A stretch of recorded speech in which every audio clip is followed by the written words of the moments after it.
And here we are, we're back again. It's time for map 2 between Hellraisers and Dignitas. They're fighting for the LAN final spot for the Red Dot Invitational. And Dignitas had a great performance on map 1. They defeated Hellraisers on their choice, which was Overpass. Now we move to Mirage. The choice of Dignitas, a classic home map for all MSL-driven teams.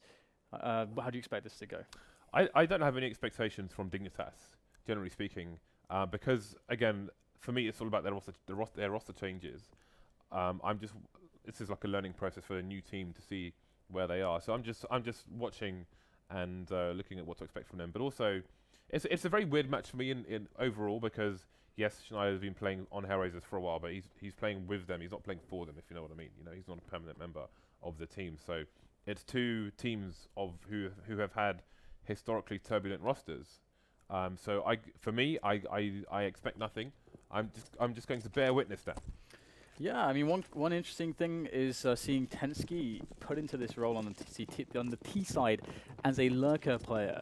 Something that's very interesting, something different, and that knife is floating around. Is that a player? That is indeed a player. Nice. We've got an invisible player. Nice. The invisible man has made his presence known, to us at least. Now we will have the plant going in for Dignitas. Looking pretty good here, already with the post-plant setup. Ooh, that shot was sharp as a butcher's pencil, Dan. 4 versus 4 now, as the CTs go for the retake. Not going their way, though. MSL Config coming in for the headshots. 2 versus 4 now. These CTs are running out of numbers, and indeed Schneider will be the last to go down. 3 men surviving for Dignitas. Indeed. Now, I wonder how this will work with this guy that's invisible when we try to spectate him. I'm not sure which, I think it's config, actually. I think it's either fixed by a reconnect or by going to the other GoTV, but we'll see if Producer Reese gets an opportunity to do that a bit later on. Oh, I like this. We'll have an execute into the A-bomb side as the anti-eco for Dignitas. And this is nice because it's a very fast round. You don't give the pistoling players on the other side too much time to respond, but Angel with a fast frag is certainly going to make life a little bit more difficult. Getting some damage through the smoke as well, will Angel, as Dignitas get the bomb plant. And they can start to fall into post-plant positions and really abuse some of these weapons that they have an advantage. What a nice anti-eco. I really respect a team that has a nice anti-eco such as this. We should expect more like this as well. Again, the MSL-driven teams, as I mentioned, do have quite what is the word? Quite some affinity with Mirage.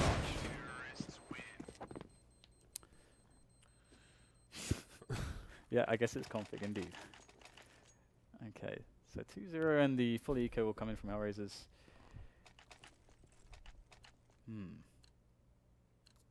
Literally the invisible man. Could now be the opportunity, James. We've got the full anti-eco here.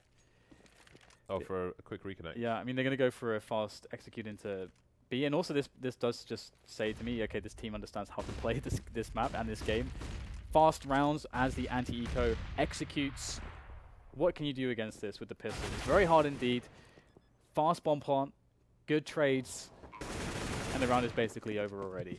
I like how they got multiple nades towards the van area. So if there's somebody there, they're almost definitely dead. You know the nades can be tricky in this game, but that's one of the nastiest positions for an ecoing player to be in. So if you can eliminate that, then that's great. You gotta love as well that flash that went into the stairs there.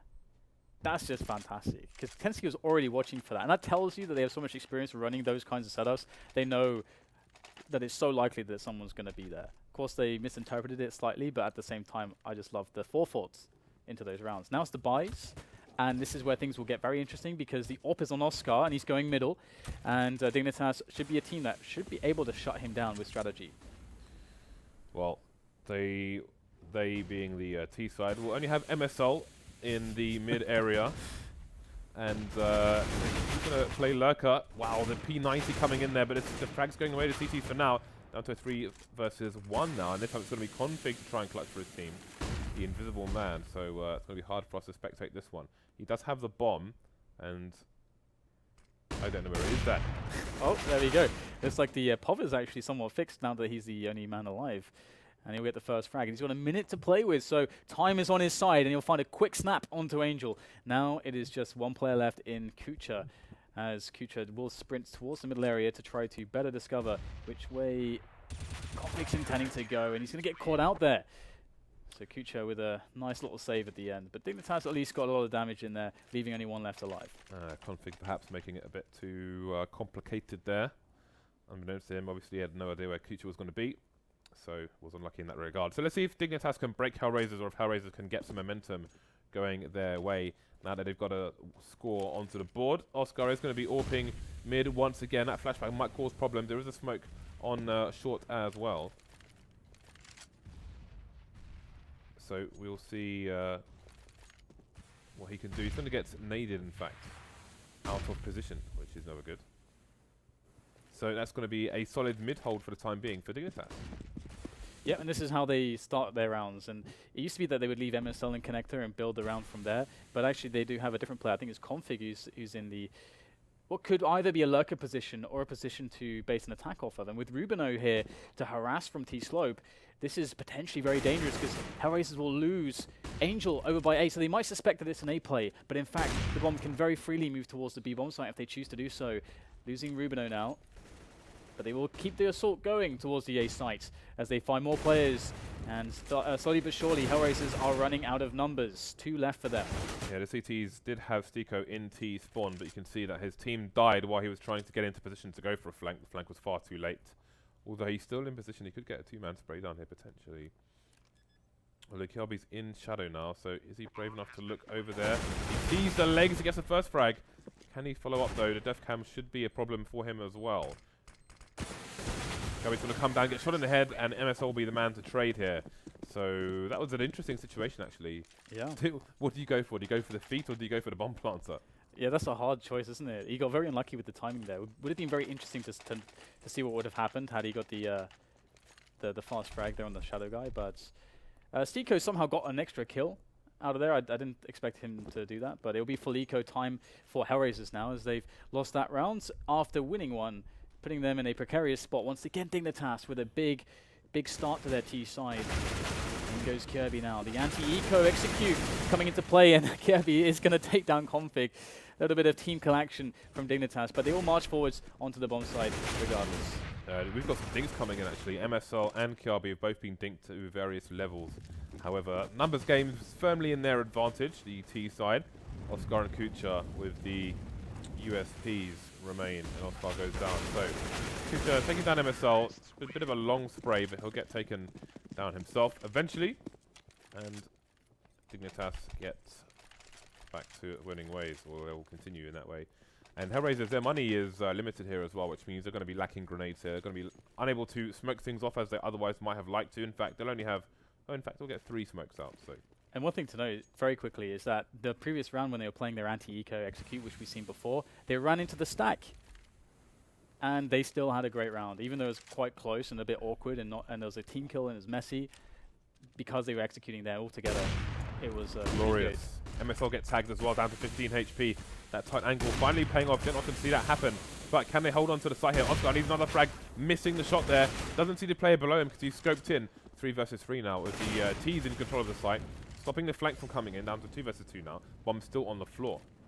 Yeah, this is a really tough one now for Hellraisers, because even though the bomb is down, there is a minute left to play with, so Dignitas could actually just play with the time and find themselves some good engagements, as well as a potential here for a plant. They don't have to rush themselves. Schneider's going to come in from short now, which is a good reposition from him. His teammate STYKO able to play in the short position, but they have to put the pieces of the puzzle together, but they won't get an opportunity. tenzki obliterating Schneider there. Now understanding where STYKO is, can tenzki once again finish things off? STYKO with that bam as he will go down. Great stuff there from tenzki in the end. And it is quite interesting indeed seeing tenzki in this more lurker role. He's always the guy at the back so far for Dignitas. So far, so good here on the second map again. Dignitas are a map up, as you can see on top of your screen there, versus Hellraisers, winning the Hellraisers pick, which was Overpass. MSL going for the Mac 10 now, looking to make that dirty money versus these ecoing Hellraisers side. 2 people in CPL who will soon be smoked off by MSL. Goodbye to you. We'll see what Schneider chooses to do. Could try and jump through the smoke. Indeed, he's going to do exactly that. And MSL runs out of bullets at the wrong time. Oh, actually, it's Oskar who comes in for the kill there with an assist from Schneider. Either way, they got the frag. Ooh, that's a perfect Molotov towards connector. It's just beautiful.